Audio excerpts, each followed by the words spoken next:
Republik Islam Iran kembali melancarkan serangan balasan ke pangkalan militer Amerika Serikat setelah agresor Amerika Serikat Zionis menyerang kapal-kapal dan wilayah kedaulatan Iran.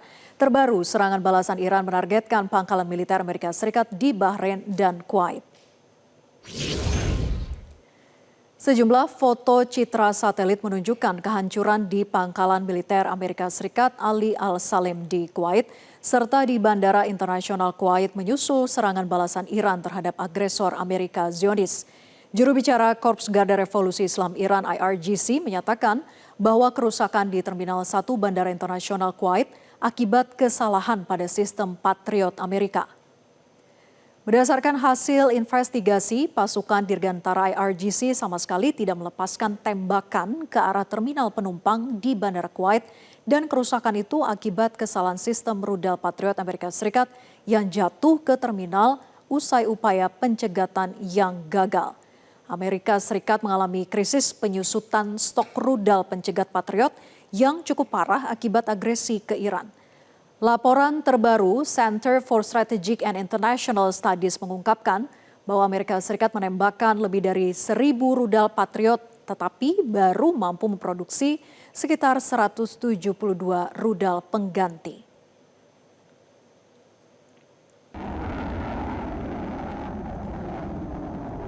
Sebelumnya Iran menargetkan markas besar armada kelima Amerika Serikat di Bahrain.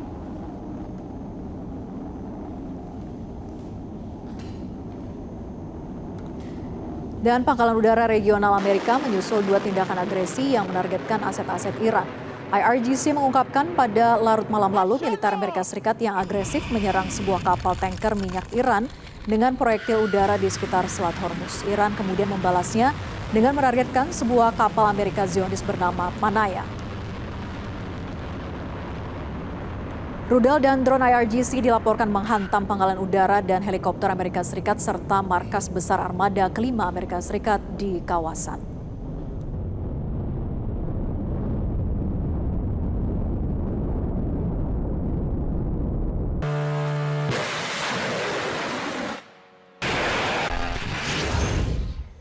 Dan pemirsa, kita akan membahasnya bersama dengan Marsma TNI Purnawirawan Agung Sasongko Jati, pakar strategi PPAU, alumni US Air War College, sekaligus mantan penerbang F-5 Tiger dan F-16 TNI AU. Selamat malam Pak Agung. Selamat malam Mbak. Terima kasih sudah hadir di studio. Pak Agung, kita bicara soal IRGC Pak yang mengklaim bahwa kerusakan di terminal Bandara Kuwait itu justru disebabkan oleh pertahanan Patriot yang pencegat milik Amerika Serikat gagal begitu untuk melakukan pencegatan. Nah, seberapa mungkin sebetulnya sebuah sistem pertahanan udara itu justru menimbulkan kerusakan di area sipil ataupun juga publik? Ya, namanya bahan peledak ya. Jadi gini, sistem pertahanan udara itu bekerja dengan beberapa sistem. Pertama adalah menangkap rudal ataupun senjata yang akan datang, baik pesawat atau peluru kendali jelajah ataupun balistik. Dan setelah itu radar akan mengarahkan di mana trajektori ataupun lintasan. Kebetulan yang ditembakkan oleh Iran ini adalah rudal balistik. Jadi rudal balistik dengan trajektori ditembakkan naik suatu ketinggian apex kemudian turun ke bawah. Dari situ dengan ketahuan itu maka nanti akan diarahkan oleh radar sehingga diarahkan rudal-rudal pencegat dalam hal ini Patriot ya di Kuwait.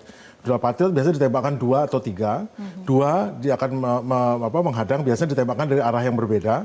Kemudian akan meledak di depan daripada trajektori sehingga diharapkan rudal yang turun ke bawah warheadnya itu akan tabrakan dengan pecahan daripada ledakan tersebut. Nah, masalah kadang-kadang terjadi. Karena apa? Karena pada akhirnya rudal pencegat itu bukan roket juga, menggunakan roket yang harus dipersiapkan sebelumnya. Nah, kadang-kadang dalam kondisi situasi yang sangat hektik itu sangat complicated, sangat ribet itulah istilahnya. Jadi persiapan kurang siap sehingga akhirnya gagal take off ataupun kalau dia sudah terbang ke atas dia tidak cukup mencapai ketinggian dan jatuh. Nah, kelihatannya yang bisa kita digambari adalah rudal pencegat yang jatuh di bandara. Karena memang rudal-rudal itu dipasang, rudal pencegat itu dipasang di peluncurnya dengan radar berbeda ya. Radar sendiri peluncurnya itu ada di dekat bandara, ada yang di dekat pangkalan udara Al-Salim. Itu. Nah, kenapa pangkalan udara Al-Salim diserang? Karena pangkalan udara Al-Salim ini adalah tempat peluncuran daripada pesawat tanpa awak yang digunakan kadang-kadang untuk menyerang. Jadi selain melihat dari atas Selat Hormuz, juga digunakan untuk menyerang sasaran. Nah, kenapa mereka balas-membalas ini? Karena kita udah tahu tadi ada kapalnya Iran diserang oleh Amerika, dibalas sama Iran menyerang kapal Amerika, dibalas sama Amerika menyerang Pule Qasem sebagai tempat koordinasi serangan dengan menggunakan rudal dan drone ya, pengendalinya, drone control stationnya, sama Iran. Kemudian wah, kalau gini modelnya titat seperti ini nggak selesai nih, ini cuma gara-gara Amerika memaksakan supaya proposalnya disetujui segera sama Iran. Wah, ini nggak bisa, mulai sekarang kita akan 1,5, balas 1,5, balasnya langsung nyerang Bahrain dan Kuwait. Kuwait sebagai tempat peluncuran daripada pesawat tanpa awak, dan Bahrain sebagai tempat pengendalian dari banyak serangan itu, dan memberikan pesan kepada Amerika, jangan macam-macam, ini kita tidak akan gentar tingkatkan dengan ancaman Amerika. Ya, dan ini eskalasi. Jadi, dan eskalasi pun ternyata Donald Trump tidak menganggap itu soal yang gawat, karena dia bilang, wah, selama nggak ada tentara Amerika yang tewas, saya nggak akan lanjutkan lagi.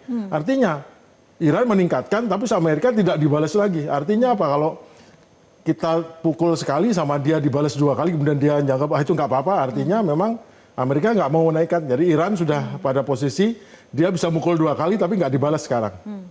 Oke, tapi kalau kita spesifik berbicara soal kemampuan dari rudal Patriot sendiri, Pak Agung, apakah tadi Bapak katakan hanya karena faktor perencanaan begitu ya, karena begitu tingginya serangan yang dilakukan, apakah hanya karena perencanaannya saja atau juga karena komponen kemampuan spesifik dari rudal ini kurang bagus sebetulnya? Jadi gini, sebagai sistem pertahanan.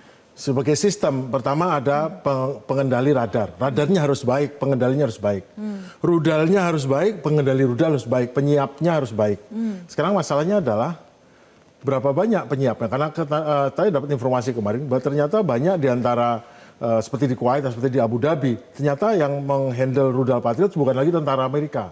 Sebagian adalah awak-awak yang merupakan dari Raytheon. Raytheon itu adalah perusahaan pembuatnya. Jadi ada masalah dengan sumber daya manusianya. Nah, di dalam penyiapan ini kalau dia tidak terbiasa, dia tidak biasa dengan meningkatnya eskalasi. Apalagi ternyata ketahuan, kita pikir ditembakkan adalah 2 rudal jelajah, ternyata rudal jelajahnya lebih dari 2. Kalau nanti 2 rudal jelajah berarti ditembakkan 4 rudal Patriot, berikutnya apakah sudah siap? Jangan-jangan begitu ada serangan kedua, serangan ketiga, dia belum siap. Nah, rudal yang belum siap ini ditembakkan. Itu yang terjadi seperti itu, kemungkinan seperti itu. Karena kurangnya sumber daya manusia, kemudian waktunya selalu berhimpitan, kemudian beban kerjanya, dan itu yang membuat Patriotnya sendiri itu salah satu rudal terbaik di dunia ya. Amerika buat hal yang makanya mahal sekali karena Amerika pengen itu standarnya tinggi, standar terbaik segala macam. Namun tetap saja kalau yang mengelola adalah manusia, apalagi manusia under stress, dalam kondisi tertekan, maka kesalahan bisa terjadi. Dan ini yang terjadi. Terlebih perang yang berkepanjangan begitu ya? Ya, itu secara psikologis mereka akan tertekan dan akan menyebabkan efek. Contohnya orang Kuwait menembak jatuh pesawat F-15 Amerika 3. Wah, itu itu karena nggak ada kaitan sama Iran. Ada kaitannya karena Iran berhasil menekan orang Kuwait, menekan Amerika sehingga kesalahan terjadi. Jadi perang itu tidak langsung kita nembak, kadang-kadang akibat dari tekan kita terjadi kesalahan di pihak lawan dan terjadi masalah di pihak lawan, itu terjadi seperti itu. Bagaimana dengan serangan-serangan yang dilakukan oleh pihak Iran sendiri? Rudal-rudal yang diluncurkan dan termasuk juga ke pangkalan Amerika Serikat di Kuwait, apakah itu memang skala rudal yang tidak bisa dicegat? Jadi pada saat awal perang, semua rudal ditembakkan rudal lama. Rudal yang umurnya 20 tahun, 15 tahun, 12 tahun ditembakkan. Kemudian sudah masuk pada minggu ke-4, ke-5, 6 baru rudal modernnya yang terbaru. Ini sampai kita lihat gambar citra satelit di pangkalan Amerika Serikat. Ini Al-Salem, ya. Kemudian rudal-rudal itu ditembakkan dan nah bagusnya Iran itu mendapatkan sistem kendali. Pertama, dia dapatkan sistem GPS-nya tidak pakai GPS Amerika tapi GPS Beidou buatan Cina. Dan GPS Beidou tidak hanya sekedar memberikan posisi lokasi koordinat, tetapi juga bisa digunakan untuk memberikan sinyal, bisa untuk komunikasi juga dengan rudal ini atau drone ini. Kemudian setelah itu oleh Rusia memberikan mikroelektronik serta kemampuan untuk sensor untuk melihat sini serta perang elektronika. Karena pasti selama penerbangan ada gangguan jammers. Nah, Rusia memberikan itu. Dan juga banyak dari komponen-komponen drone ataupun rudal yang dibuat oleh Iran itu adalah dibuat di Cina sebetulnya. Jadi dukungan Rusia itu membuat serangan semakin presisi ya? Semakin presisi. Dan Iran sendiri dengan kemampuan produksi drone-nya. Drone Shahid itu dia produksi bisa 55.000 setahun loh. Artinya maka tadi benar sekali bahwa setelah perang hampir 2 bulan, 3 bulan lebih, itu drone yang dipakai oleh itu sudah kembali pulih lagi. Sedangkan mengenai rudalnya yang setelah selesai 40 hari pertempuran itu dari New York Times mengatakan masih 70%. Dan bisa diperbaiki. Amerika sendiri kok cuma 172? Iya. Karena Amerika tuh setahun tadinya 300 rudal Patriot. Sekarang ditingkatkan jadi 600. Nah berarti tinggal dihitung aja kalau dalam waktu 3 bulan kali berapa? Dikali seper 12-nya dikali segitu. Jadi kalau cuma 172 masih bagus itu. Harusnya cuma 150 itu kemampuan produksinya. Bayangkan kalau Iran menembakkan 20 rudal, tahu-tahu sudah 40 saja Patriotnya rudal dipakai. Dampaknya akan separah apa pangkalan Amerika Serikat di wilayah Teluk? 20 pangkalan Amerika sudah tidak ditempati. Ini yang diserang ini sebetulnya sudah tidak ada orang di sini lagi. Memang di tempat-tempat di Al-Salem ini, di sekitar-sekitarnya masih ada perumahan, sekarang itu masih ditempati. Tapi sekarang praktis sudah tidak ada lagi ditempati karena sangat berbahaya.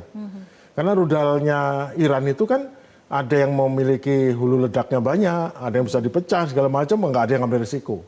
Tidak ada yang beresiko. Dan listrik sudah tidak ada, ini sudah tidak berjalan fungsinya. Hampir 20 pangkalan itu diserang.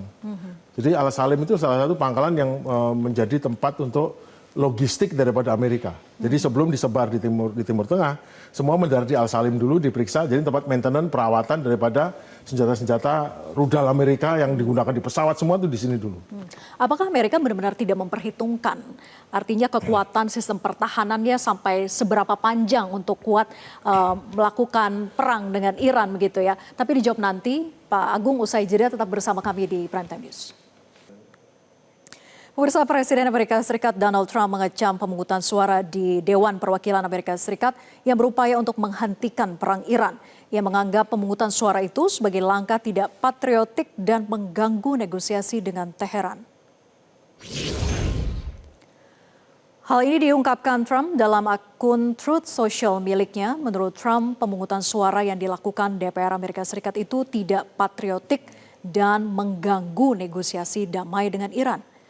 Trump bahkan menyebut jika Partai Demokrat hanya ingin mencari panggung dari pemungutan suara ini.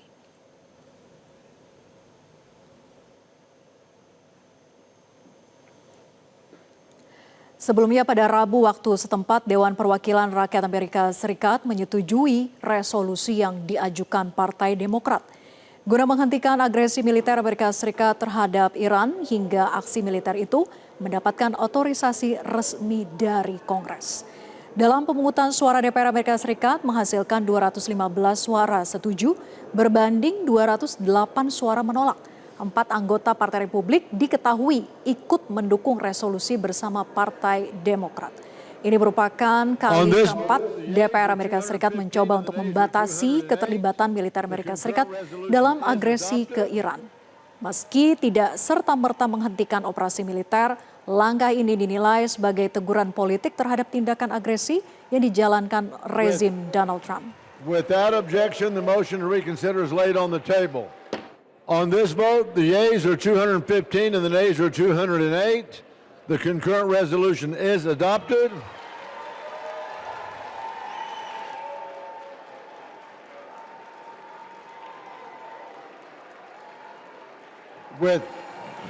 Without objection, the motion to reconsider is laid on the table. Ya, Pak Agung, seperti yang kita simak bersama tadi begitu ya, sudah keempat kalinya sebetulnya DPR Amerika Serikat itu membatasi untuk menghentikan konflik dengan Iran. Nah, apakah kali ini akan memberikan pengaruh atau ya tetap biasa-biasa saja? Pasti beri pengaruh. Jadi gini, 65% rakyat Amerika, hampir sampai 60-70% tidak setuju dengan perang ini dari hasil poll terakhir ya. Kemudian keempat kalinya pada akhirnya ada 4 anggota Republikan, Partai Republik yang mendukung Partai Demokrat dalam mengajukan ini dan akhirnya berhasil tahun 2015 lawan 2008. Nah ini adalah suatu pesan, memang meskipun Donald Trump tidak harus menghentikan sekarang, tetapi menimbulkan pesan bahwa 4 anggota Republik ini mewakili banyak dari anggota Republik lain yang mulai kesulitan di daerah pemilihannya. Kenapa? Karena harga minyak naik.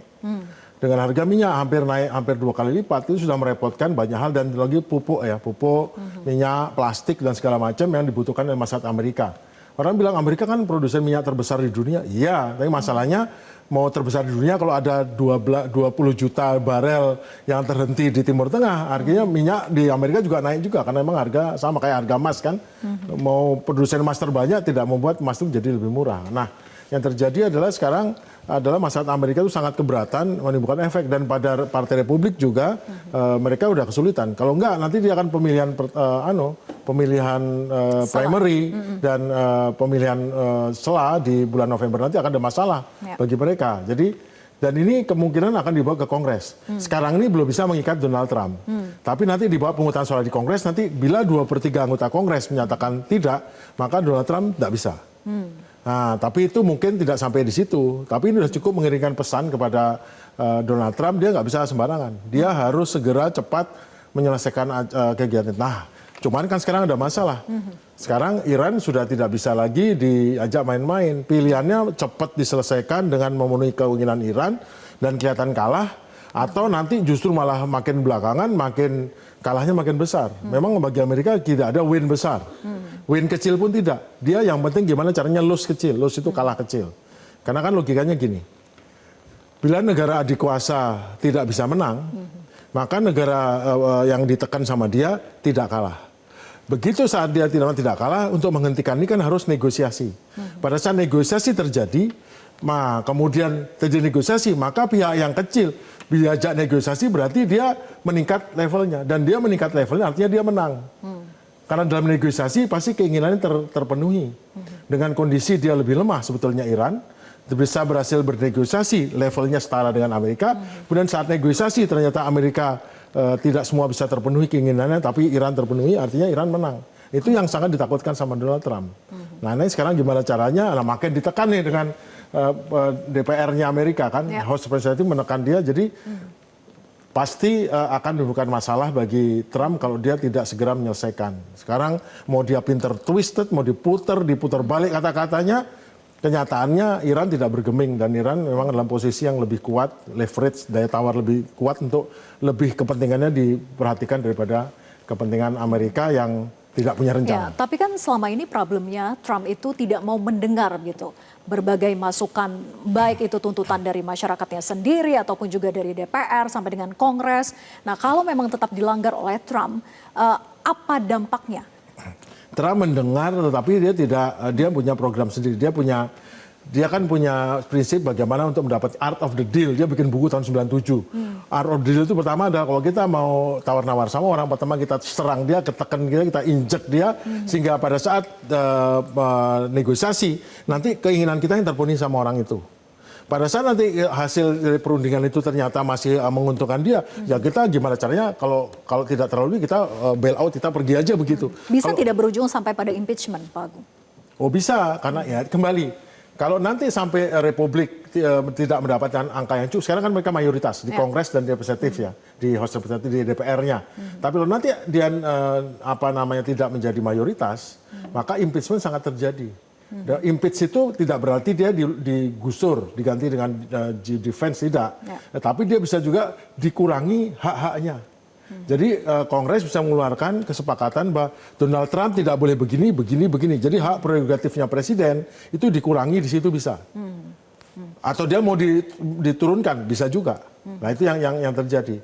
Nah dia punya teman namanya Israel. Israel nggak peduli karena Donald Trump mau diganti, penggantinya J.D. Vance. Tetap saja Kongres dan Wakil Presiden tetap juga orang-orang yang sudah saya lobby dan dekat sama saya. Jadi setelah itu makanya kenapa Trump marah sekali sama Israel kemarin, karena Israel kayaknya nggak peduli. Karena mau diganti Trump nggak ada urusan. Toh nanti penggantinya juga tetap pro Israel. Nah itu asumsi yang sementara. Tapi asumsi itu juga menjadi nggak valid ya. Karena banyak orang juga tahu Israel itu ternyata bikin masalah bagi Amerika. Orang Amerika juga banyak yang tidak suka pada posisi di mana Israel mendikte kebijakan luar negeri Amerika. Sekarang kita lihat dari pihak Iran, Pak Agung. Apa yang bisa dimanfaatkan oleh Iran dengan kondisi domestik dari Amerika Serikat sendiri? Waktu adalah senjata.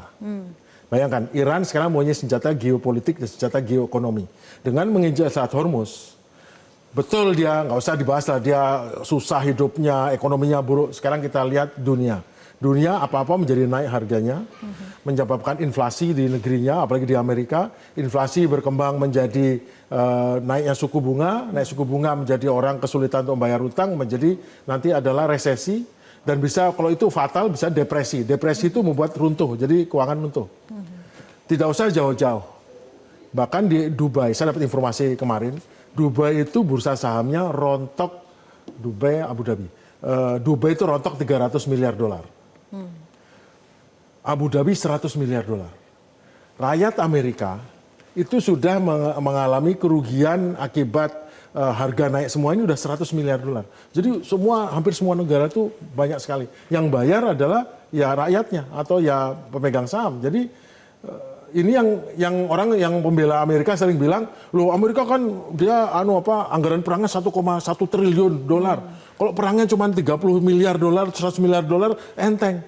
Iya, itu biaya perangnya tuh. Tapi ingat ongkos yang harus dibayar sama masyarakat dunia, yang dibayar Indonesia. Berapa banyak kita harus mengeluarkan biaya tambahan untuk mendukung BBM, mendukung memberikan subsidi pada barang-barang yang naik, termasuk subsidi transportasi macam-macam. Itu kan harganya nggak dihitung itu. Yeah. Jadi semua negara dunia akan merasa dirugikan ini, apalagi Amerika. Dan ini pasti langsung kembali ke geopolitik, dia akan tertekan. Jadi sekarang Iran tuh nggak perlu bom nuklir, dia sudah punya bom nuklir ekonomi dan bom nuklir politik. Yang membuat dia, kalau itu terpenuhi keinginannya, maka dia menjadi regional adidaya baru di Timur Tengah, dan dia punya daya tekan ekonomi yang kuat sekali kepada yang lainnya. Itu sudah ketahuan sekarang. Dengan kondisi Trump yang tersudut, apakah kemudian Amerika ini akan melunakkan diri dalam proses perundingan dengan Iran? Misalnya kebuntuan yang terjadi kan soal nuklir dan juga soal Selat Hormuz. Apakah itu akan melunak, misalnya soal nuklir saja akan diperpanjang misalnya kesepakatan 10, 15 tahun ataupun 20 tahun terkait dengan pengembangan nuklir? Selama ini yang diributkan itu kan permohonannya Israel itu. Soal nuklir, soal pengayaan itu kan keputusan Israel. Karena nyatanya Iran itu nggak punya bom nuklir, dia baru 60%. Dia untuk bom nuklir harus 93%. Belum lagi nanti harus merakit warheadnya gimana. Bagaimana jadikan bom itu kan baru bahan baku nuklir ya. Nah itu masih jauh dari itu. Tapi Israel menekan gimana. Tapi sebetulnya di balik tekanan Israel itu bukan sekedar bom nuklirnya. Dia nggak mau sanksi dibuka kepada Iran. Karena begitu sanksi Iran dibuka, yang terjadi Iran itu menjadi semakin kuat, ekonominya membaik, masyarakatnya lebih kompak, kohesif, dan dia ekonominya maju, teknologi maju. Tidak ada chance bagi Israel untuk jadi negara yang menjadi hub ekonomi di Timur Tengah. Maunya kan tadi semua negara Timur Tengah itu nanti hubnya di Israel, kemudian semua diatur kayak Singapuranya itu di Israel aja, Singapuranya di sana seperti itu. Tapi kan ya maaf aja nggak bisa terjadi. Kesalahan daripada Netanyahu dan Donald Trump untuk menyerang Iran dengan perhitungan bahwa Iran akan kalah dalam waktu beberapa minggu. Ternyata tidak. Karena Iran ternyata jauh lebih kuat daripada mereka kuduga. Itu adalah kesalahan besar bagi mereka. Ya. Ini kan dengan kondisi perundingan yang masih belum menemui titik temu, kesepakatan apapun, bisa saja bahwa serangan demi serangan itu masih bisa diluncurkan terus oleh Iran gitu ya ke pangkalan-pangkalan Amerika Serikat di wilayah Teluk. Nah, apa dampaknya dengan pasokan rudal atau stok rudal dari Amerika Serikat sendiri yang sudah menipis dengan serangan yang semakin masif, apa dampaknya? Amerika itu sudah kehabisan stok rudal penyerang dan stok rudal bertahan. Rudal penyerang itu adalah JSAM. JSAM itu Joint Stand-Off Munition, kemudian beberapa rudal untuk jarak jauh seperti Tomahawk ya, ditembakkan dari kapal segala macam. Harusnya itu dia punya jumlahnya 100% itu dibagi empat hotspot. Hotspot itu tempat yang panas di dunia. Satu di Amerika sendiri, Amerika Latin, kemudian di Eropa, Ukraina, kemudian di Asia Timur di Taiwan, Cina, sama di Asia Barat, di Timur Tengah ini Asia Barat. Sekarang itu aja sudah habis 50%. Artinya yang tersisa cuma 25. Sekarang ditarik semua ke Timur Tengah. Artinya tempat lain hanya punya 10%. Jadi Amerika ini tanpa perhitungan atau bagaimana Pak Agung? Perhitungannya saya negara adidaya, Iran itu tak giles dalam waktu 3 minggu selesai. Habis itu dunia kembali baik-baik saja. Jadi di luar ekspektasi bahwa ini akan panjang begitu ya? Tentara Amerika, militer Amerika, intelijen Amerika sudah memperkirakan ini. Bahkan saya pun sekolah di sana pada tahun 2004 dan kembali lagi tahun 2015 saya sekolah di sana. Kami semua siswa-siswa di Amerika, siswa Amerika, orang Amerika pun tahu bahwa kita bisa mengalahkan Iran di di pertempuran, tetapi untuk menang perang Iran itu sangat sulit. Itu sudah tahu. Dan itu nasihat yang diberikan oleh kepala staf gabungan Amerika kepada Donald Trump, Jenderal Dan Kane, sama kepala NSA, National Security Agency dari mengatakan jangan diserang, Pak. Tapi ternyata tetap diserang. Ya sudah, ini harga harus dibayar oleh Donald Trump. Dan ini makanya kadang-kadang sebagai konsekuensi yang tidak mau mendengarkan nasihat siapapun. Ya, karena dia bukan ahli perang, dia bukan ahli strategi, dia ahli tawar-menawar real estate. Dia menggunakan, dia pikir tekniknya dia bisa ngancam orang untuk soal pajak masuk itu, tetapi dia tahu soal perang menghadapi Iran, dia menghadapi orang yang berbeda, masyarakat berbeda, dia nggak mau dengarkan nasihat orang. Ya ini terjadi. Baik, terima kasih atas analisanya Pak Agung di Metro TV. Jelajahi cara baru mendapatkan informasi. Download Metro TV Extend sekarang.